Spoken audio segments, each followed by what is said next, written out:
What's up, guys? It's Kara Corey here from Kara Corey Fit Life. Today we've got another great recipe for you. I am going to do one of my donut recipes. I've done a couple of these in the past, but this recipe is going to require some type of donut pan.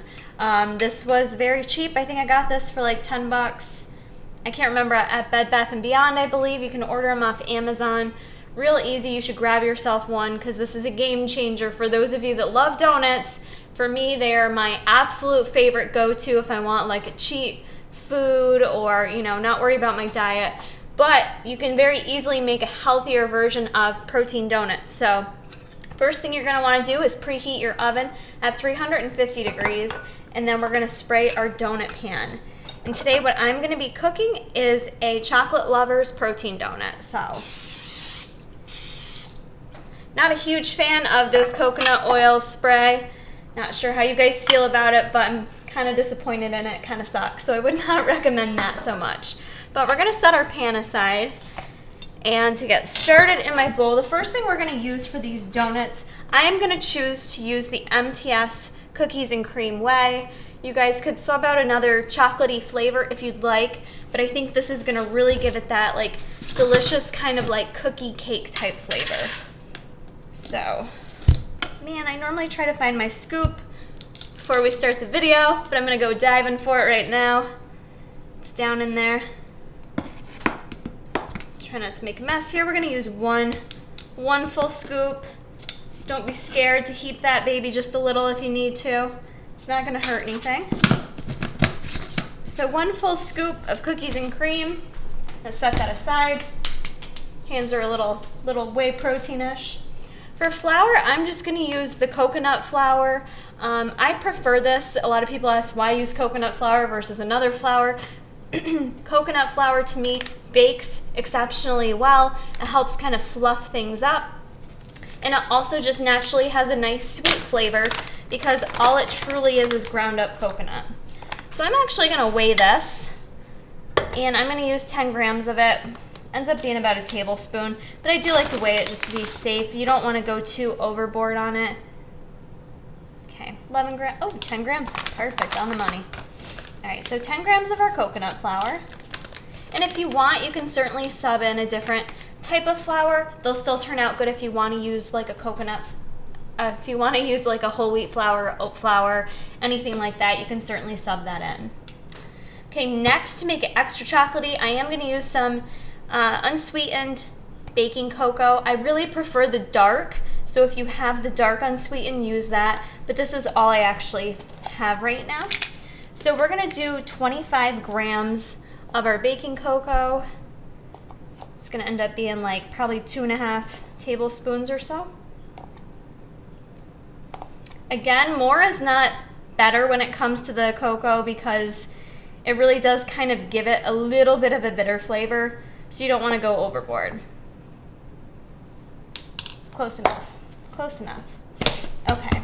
Next, I am going to add in a little bit of sweetener. I'm going to add in some Splenda, which I forgot to get out. I'm going to grab that now. And I'm going to add in a tablespoon of Splenda. I'm going to leave it by my side just in case I need to make it a little bit sweeter after. Probably won't, because the other ingredient we are going to add is some of the sugar-free, fat-free Jell-O pudding mix. So these are great to have on hand for baking recipes. You can add them in and they really do add a nice flavor. And I'm going to add 10 grams of this to it as well. Should be about a tablespoon, a little bit more,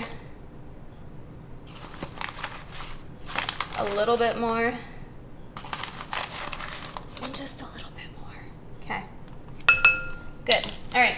And last thing we're going to add for dry ingredients, baking powder. That's going to help our product rise. So I'm going to add 1 full teaspoon of our baking powder. Okay. So now we've got all our dry goods here. I'm just going to mix them around real quick. And then it's optional, up to you guys, if you want to use water or you could use some type of milk. Don't really have a set amount we're going to add here. You just want to add enough liquid to it that you get the product to like a brownie batter type consistency. So I'm gonna add some cashew milk to it, and I just poured some in here, and I'm just gonna add it slow, add a little bit of it at a time, and mix that around. I don't want it too liquidy, so I'd suggest you add a little bit less and stir it around first and see what you're working with. I think I still might need to add a little bit more. Oh, it smells delicious. Now that it's kind of turning into a batter, it smells like brownie batter, which I ain't mad about. Now just a little bit more of this drop here. This recipe is gonna make 6 protein donuts. So the beauty about these is they're super macro friendly. So if you want to sit down and eat 3 donuts, you don't have to feel bad about it. So this truly, I mean, you guys know what like brownie, like the brownie box mix batter looks like. This is what it smells like. I am gonna take just a little tiny taste on the outside. Want to make sure it's sweet enough. I'm gonna add 1 more tablespoon of Splenda to it. You are gonna want to adjust for sweetness because that baking cocoa can make it not as sweet, to be honest. So I'm gonna throw 1 more tablespoon in there and then taste test it again. We should be good to get this into our pan.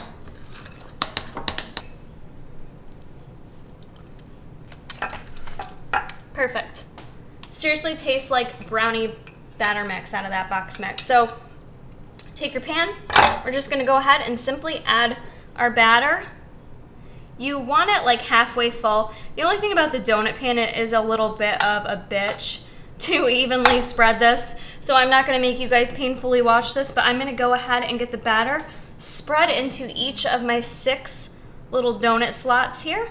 And then I'm gonna put it in the oven, like I said, 350 degrees to bake for about 10 minutes or so. We will see you guys when it's all done. All right, guys, we're back. 10 minutes was perfect in the oven to properly cook the protein donuts. They smell and look delicious. They come out all sweet and cute looking. I think 10 minutes was perfect because it gave them like a nice little crisp on the outside, but they're still nice and soft. So from here, what you can do is totally up to you. To make it super chocolatey, what I've done is, again, use my gourmet cookies and cream. I took like 3/4 of a scoop of that and just added some water in a bowl with it. You gotta be careful and add it slow so that it's nice and like frosting like. You don't want it to be too watery. So I've got my protein frosting set aside in a bowl, and then toppings are optional. I would love to do some like crushed Oreos on this, but a more macro friendly option would be some of these cocoa pebbles that we have here, extra chocolatey. So these are a great substitute. You can definitely eat more of these than you could for Oreos. So all I'm gonna do is go ahead, take my donut. I'm gonna go ahead and just like swirl it in my protein frosting. It comes out pretty perfect by swirling it. And then I'm going to dip it in my Cocoa Krispies. Let me get a little more on there. And there you go. So we're gonna go ahead and do these. You guys could certainly like switch it up. You could do some different toppings. Maybe you don't want like the same stuff on every donut, but yeah, you can add pretty much anything.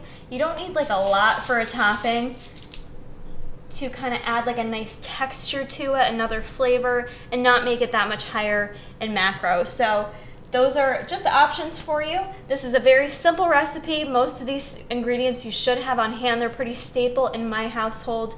I hope you guys liked it. Only 10 minutes to your delicious chocolatey protein donut. So I hope you guys enjoy this video. If you did, hit that like button. Don't forget to head over to my channel and subscribe. And be sure to get all your Tiger Fitness needs like this delicious cookies and cream protein at tigerfitness.com. We've got the link in the description box below. We'll see you in the next one.